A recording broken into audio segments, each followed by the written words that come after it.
and the whole thing will shatter. And that's, metaphorically, that's what happened, because in the months after his raid, the Southerners the fear became frenetic about what had happened and what could be coming.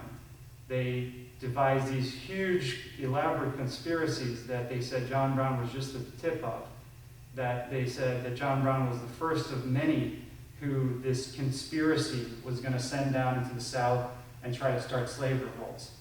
And they accused the Lincoln and the new Republican Party of knowing about it, funding it, supporting it, all of which is not borne out by the facts. But the fear took hold of them, and possessed them. And it's arguable that they never would have seceded from the Union had this raid not occurred. There had been other periods in American history where they had decided to compromise, 1820, 1850, and continue on. But after John Brown's raid, it was a point of no return, because this fear had been activated.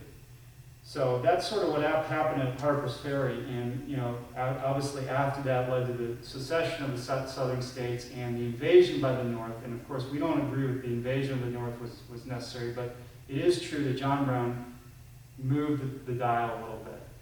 And there's a coda to the whole story of Harper's Ferry, which I think is really interesting, which is the question: did John Brown actually think his crazy plan was going to succeed? Everyone he talked to, military strategists, his own sons, and he talked at length with Frederick Douglass about the plan. They all said it's suicide. You're going to attack a federal armory. Of course, federal troops are going to come put you down. Nonetheless, he went along with it. And there's evidence that says that supports the argument that John Brown didn't think his plan was going to work. That he actually knew it was a suicide mission. And he left like these really elaborate maps of the South, and he left cryptic references to his backers, and he talked about all these thousands that were going to come after him, backing him. And when he was captured, they went through his stuff and found all this. And so it's almost like he was feeding this paranoia. And if you look at it from that perspective, which I go back and forth, but if you look at it from that perspective, what you see is John Brown as an artist. And Harper's Ferry is sort of his magnus opus. He writes himself into his own great work of art. And like any work of art, it's designed to provoke a feeling. And what he provoked was this horror of the South, and he was very successful. So that's just sort of an interesting take about the motivation there. So that's John Brown, and the question then might be, well, what can we take away from his life? What's the lesson for our own lives, from what John Brown did? And for me, John Brown represents the possibility of what you can accomplish if you pursue your sense of justice. And John Brown was a man who was pursuing justice his entire life. His own sense of justice became sort of, it ruled and it directed how he lived his life. And I think we all have some certain sense of justice within us. It's a very individual sensation. We all know what that means when you feel completely without power to stop something and frustrated and the fury you feel when you see injustice. But how often do you let that come out? How often do you give voice to that? How often do you cultivate that sensation? I mean, maybe in the past you felt injustice before, but when you think about it later, you realize it's not really, that was actually a misperception. So it's something that needs cultivation. John Brown's life was a story of pursuing justice. And there are similarities between his fight with slavery and our fight with the state. Both are fights for justice. And in both cases, we're fighting against an inertia, and we're fighting against a refusal by many people to accept that there's an injustice here, to see it.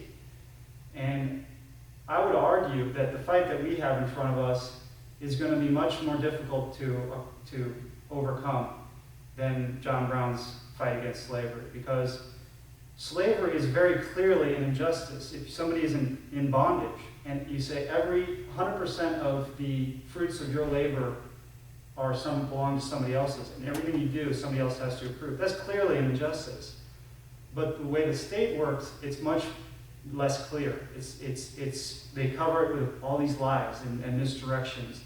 And they don't say 100%, they say, 50% of the fruit of your labor belongs to someone else. Or we're not going to tell you everything that you can do, but we're going to put all these rules about what you can do, how you can live your life, and what kind of commerce you can participate in. So it's a lot harder to get people to see the same principles at work, which is somebody else is claiming some authority over your life that they don't have any right to. So I'm of the opinion that, for our movement to succeed, we're not just going to need one John Brown, we're going to need hundreds, thousands of John Browns, people totally committed to the idea of pursuing justice and committing their life to it. And you might think, look, I'm not interested in being John Brown. Interesting life, good guy, sure, but that's not. I have my life. I don't really want to change it, and I mean, and that's fine. I'm not. Nobody's asking you to do anything you don't want to do. Mm-hmm. But I guess the question I would ask is, what is your life about? What is your life going to be about? What are you fighting for? In 1837, John Brown famously stood up in the back of a church after a service, raised his hand and said, "I, John Brown, here in front of God and these witnesses, do commit my life to the abolition of slavery." He was 37 years old. This was 22 years before Harper's Ferry. This was a man who knew what his life was about. This was a man who was committed to something. So again, the question, what is your life about? And it's not something that you can avoid answering. Every one of us wakes up in the morning, we make decisions about what we're going to allocate our time, our resources to. And what is it? In the end, your life is going to be about something. The rest of your life is going to be committed to something. So what is it? What's it going to be? And I hope the answer is liberty. I hope that's what we're all fighting for. Once we solve all of our personal, we get ourselves financially set up, and everyone in our family is comfortable. I hope at the back of it, everyone is fighting for liberty, because we all want a world where everyone is doing better, where everyone has prosperity, where everyone has opportunity. I mean, the thing is, liberty is good for everyone. It doesn't matter. It's good for the young. It's good for the old. It's good if you're disabled or if you're talented. It's good if you're a woman or a man. I mean, no matter what race you are. If somebody else gets more liberty, that's great for me. It's the one thing that is completely unmitigated good. And I understand that there are issues with defining liberty. What does that mean? And that's we'll be talking about that. But anyway, I'm just saying, make a commitment to it. You don't have to be like John Brown necessarily, but make a commitment to liberty. John Brown, you look at his life, where did he get his energy from? The man was living a frenetic life. Even the last day of his life in his 50s, he's running around crazy. Well, he's not settled. And you think, where do you get your energy from? I don't have that kind of energy. I don't have spare energy. And I think he got his energy from, there's a term, the psychiatrists have this term called the oceanic sense. The oceanic sense, I think Freud coined it. Oceanic sense is what happens when people have experienced such euphoria in some circumstances that their ego dissolves. And psychologically they feel that they merge with some greater truth, some greater reality. It's like people who have religious rapture feel this. And soldiers on the battlefield report feeling this, ironically, in the terror and thrill and excitement of battle, that their individuality leaves them and they merge with their fellow fighting force and become a unified force. And I think John Brown tapped into this oceanic sense. He writes in his letters about the millions in bondage that he hears crying out. And, that's a sensation that you can imagine him when he's suffering, when he's having asked for money. You can just imagine him feeling like, we're all fighting together. There's these millions of people who are struggling and suffering right now, and I'm doing my part. That is an energetic and a thrilling sensation. And I think he basically became addicted to it, and that's how he got his energy. So I mean, that's something that we can tap into too. Liberty, it's the same fight we have with the state. It's the same principle. All these people are getting frustrated by the state. You know, they can't. They're suffering from, they don't have the prosperity or you know, just even boredom. Boredom is a result of the state. And you know, when you start, so I guess what I'm saying is that when you start fighting for these things greater than yourselves, these principles, it's a really thrilling sensation, because you know, you feel like you're part of this fight for everyone who's with you fighting for this. So that's you know, I guess what I'm saying is it's good for us, it's good for you as an individual, even if just from a purely self-interested calculation. And so that's my long talk about John Brown. I don't think I gave him justice, but I just wanted to read this. John Brown's life was a sort of inversion of the usual pattern, which is idealism when you're young and then increasing cynicism as you get old.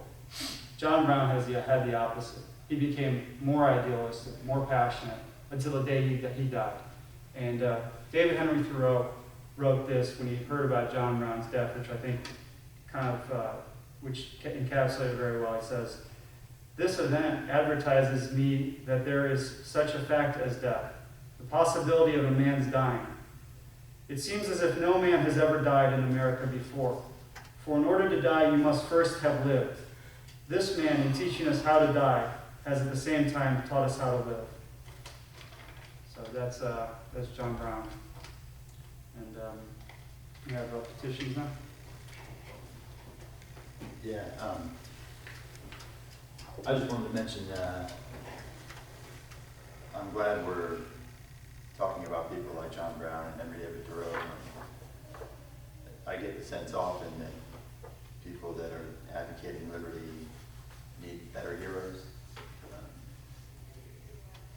A lot of times people try to advocate liberty by making names like Thomas Jefferson, so-called founders, without addressing the fundamental incompatibility of being a slave owner and an advocate for liberty. So it's nice to, and I think it might help us reach a broader audience by talking about people who were actually not showing that incompatibility. This part of the service, what we've been doing is providing an opportunity for people to bring out a topic that they want to. Really, it's kind of an open thing. Something that's going wrong, something in your life, something in the community, something you just want people to be aware of, or just a thought. And I kind of wanted to start with a thought of my own, and it's something that I'm constantly reminded of when I was a kid. Before I was 16, I really wanted to work. I wanted money, like a lot of teenagers do. And I did a lot of walking. I did a lot of filling out applications, and I couldn't get work until the day I turned 16, or roughly there.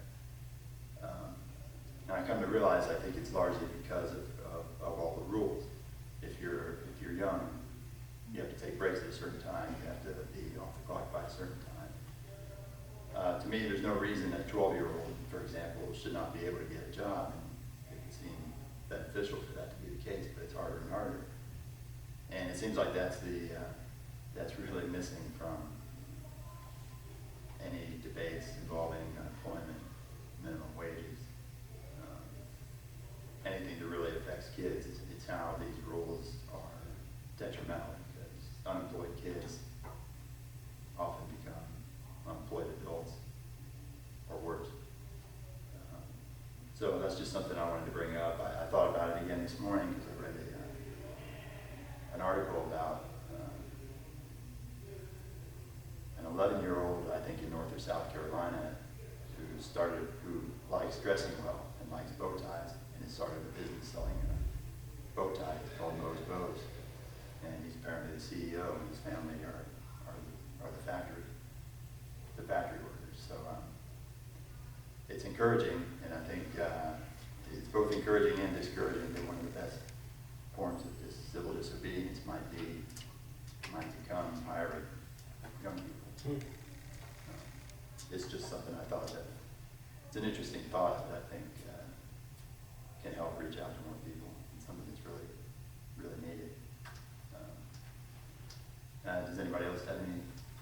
any thoughts they want to, either a response or their own concerns to bring up? I saw something on the internet about this local kind of a natural farm was hosting this event, and the food department, health department called them like 2 days before the event and told them that they needed to get a permit. They filed for the permit, and then still the health department came and shut them down and destroyed all of the food. I mean, thousands of dollars worth of food, and they used ridiculous arguments. For example, that the food wasn't USDA approved, even though it was butchered on the farm and served on the farm. You know, I mean, so of course it's not going to be. But so they poured chlorine in all the food. They weren't even allowed to feed the food to their own farm animals. To the pigs. Yeah, and so obviously this is a terrible thing. I mean, people paid thousands of dollars to fly into this special event, and they come and the whole thing is shut down. So I think this is just one example of, you know, a tyrannical bureaucrat thinking that they know what's best, and it really exposes the true nature of discretionary power, and it makes people start to question, and you know, maybe there should be limits on these power, or maybe that power shouldn't exist to begin with. And these are kinds of, especially since maybe it's the more like natural food group, it might have more of a left audience, right? This is an example of how we could reach out and show that the state certainly might have too much power. Maybe you should reconsider sort of assumptions. You know? Yeah. So it's kind of a marketing, you know, never let a good tragedy go to waste kind of thing. Yeah, that was, I think the owners wrote a blog post about it. Yeah, I read that. Something, pretty horrible experience. I mean, they actually asked the inspector, can we at least feed this food to the pigs? And that's when they specified pouring bleach over it so that they wouldn't pull it back out of the trash and feed their pigs. Where was it again? It's like, I think I bought it. Some other place. I forgot the location, but I read the blog post, and I mean, it was moving even emotionally. Like, can you picture 100 people attending this event to find out the whole thing had been shut down for no good reason? And children. Yeah. I have one. I don't know if it's a good one though. Some of my friends back home in Chicago, there's like a Backstreet Boys concert that is going to be playing. I don't know if this is like a good one, but so it got shut down by the police, I guess, because they didn't have a permit to play past 10 p.m. So they had a lot of Backstreet Boys fans that were super upset. They spent a ton of money on the concert that couldn't go to the concert because they had to have a permit to play past a certain time. I don't know if that's a good one, but Was it actually the Backstreet Boys were there? what's that? There was a concert? Yeah, it was a concert in Chicago. I think it was the Backstreet Boys, yeah. So I saw my friends posting about it. We hate the police, they shut down the whole concert. So, yeah. Did they have a response? Did they? Did they refund the tickets? What's that? Did they refund the tickets? I don't know, but I know that there were a lot of people, I mean, that they got there, and then they were there at the concert, and they had to leave because I guess they didn't get a permit to play past a certain time. So, that's kind of annoying. I would just be like, why do we have to have a permit to play past a certain time, but whatever. Especially, I don't know, in the situation with noise ordinance or whatever. Yeah. You know, if it were in a place where that's not even going to be a problem, then it makes no sense at all. Yeah.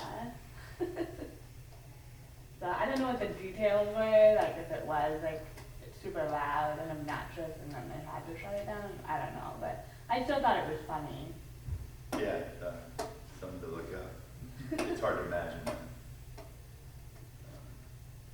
a rager coming out of the Backstreet Boys. Bring to sort of tying it into to the John Brown question. You know, this last week was the anniversary of when the little girls were growing up at the 16th Street Baptist Church in Birmingham. And that was something that was part of my life because I lived 60 miles to the east of there. And on that day, I actually saw there was a preacher, who was the local civil rights leader, Nimrod Quintus Reynolds, N.Q. Reynolds, and he was having a protest to integrate the town library in my hometown, and my parents wanted to see what the deal was, you know, like observers, so they parked across the street, and we were in the car watching the event when he was attacked and he was stabbed in the butt. And as he was getting away, somebody blew out the window of his car with the shotgun, and it was quite an event. And of course, the same day in Birmingham, in addition to the four little girls who got killed, there were two other young men who were murdered by the Klan that afternoon, I believe it was.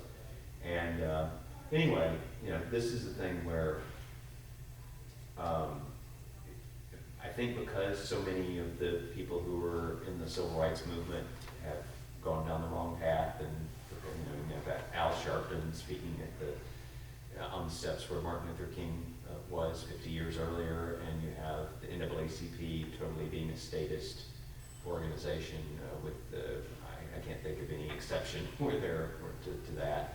I think there's a reluctance to, and there's sort of a seeding of this history and this iconography of the struggles that happened with John Brown, and then later with the civil rights movement, where people who are supporters of liberty need to grab a hold of that and say, we should learn a lesson, because frankly, that's where my political views came from, was seeing around me, you know, civil rights workers being murdered and so forth. And as I've often said, I said, how in the world could these Southern, you know, liberals or progressives live through that and end up being statists when they had seen what a perfect example of big government, which was Jim Crow, and what you had to do to maintain Jim Crow over people's moral objections and personal objections to that, you know, was the use of violence. And so anyway, so that's just a suggestion that we do, you know, we should talk about these kinds of things and talk about the poets and the artists, and talk about, you know, as apparently that's what you folks have been doing earlier, and people like John Brown and who were out there, you know, fighting for liberty. Yeah, that's certainly, that's kind of what I was trying to say with, you know, whenever I hear somebody quote Thomas Jefferson or something about liberty, I can't help but think that there are people out there thinking, wait a minute, didn't he own slaves? Which is the act of denying liberty. I mean, it's hard to get a message across when people see these fundamental errors in what you're saying. Great. Justin.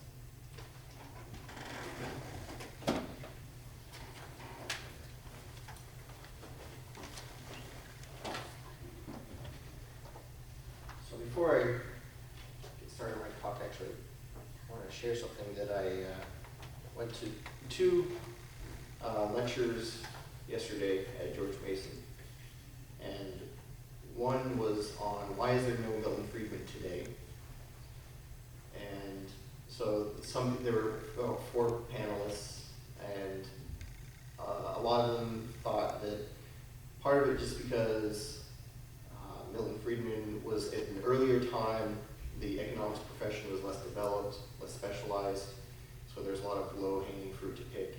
So just like Milton Friedman wasn't as important as Adam Smith was, the next person won't be as important as Milton Friedman was, and whatever contributions they make will be more specialized and less relevant to us all. And we understand that free trade is good and things like that now. Then Tyler Cowen had some controversial remarks that we do have a Milton Friedman today. His name is Paul Krugman. And a lot of people didn't like to hear that, but he went through all these various analogies that obviously are both Nobel Prize winners. You could argue that even though Paul Krugman probably deserved the Nobel Prize that he got because it was on free trade, but Milton Friedman maybe deserved 3 or 4 Nobel Prizes. And so you could say that it's not a perfect comparison there, but also you could, so they both had Nobel Prizes, they both spoke to a popular audience, they both were professionally successful, and they were both, good communicators in defending their ideas. There were some differences. Milton Friedman was usually more gentlemanly and polite in debate than Paul Krugman, but he lived in a different time when discourse was more polite, and Krugman lives in a time when people aren't as polite, so maybe that's just following the trend of, reaching to their generation. So the main thing that I took away from Tyler Cowen is that he wasn't really supporting Paul Krugman, but he was proposing a challenge to us, free market types, that we need to better address the current concerns. The concerns in Milton Friedman's time were a debate of total planned economy. Think of, they were just coming out of World War II. People were saying, we planned in the Great Depression, we planned in the World War II, and we have to plan a recovery. The Marshall Plan, Keynesianism was, on the rise, and this is the way of the future. And so it was Milton Friedman who was kind of a lone voice saying, no, let's these are reasons why we need less planning than more planning.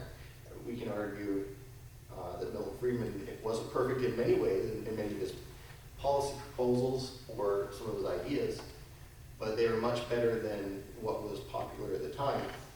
And so his ideas have been integrated. What the mainstream believes is much more towards free markets than what the mainstream was thinking at his time, right?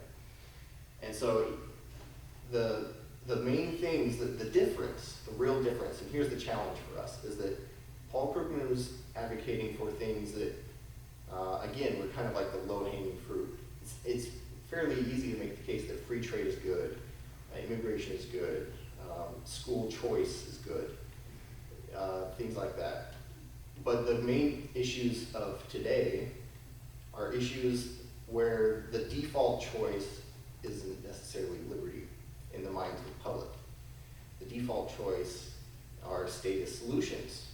If you look at global warming, if you look at the healthcare debate, the financial crisis, a lot of people think that it was deregulation that caused the financial crisis and that we need more regulation. So these types of issues are ones that we need to step up our game and to articulate how we can solve what might be perceived as a collective action problem, or how the market would solve these kinds of issues. So that's kind of my extended petition, but to share that and that's how we should argue for the case for liberty in a modern context in addressing the problems of today. And the other talk I would do is about free banking. And really quickly, George Stolte talked about how free banking is very important because war and central banking are both the health of the state. And every time there's a crisis, whether it's a financial crisis or a war, you get a ratchet effect. The government grows. It might come down a little bit after the crisis, but it is always on a new trend level. And so if you remove powers of central banking, you remove the power of the printing press, and the government has a lot harder time financing itself, especially in war. So these two things are very important, and that ties into my talk today. And my talk also is related to Steve's, and about just war theory. And so this is going to be a different format than normal. It's going to be a guided discussion. And there's going to be some issues where I don't know the answer, and I'm not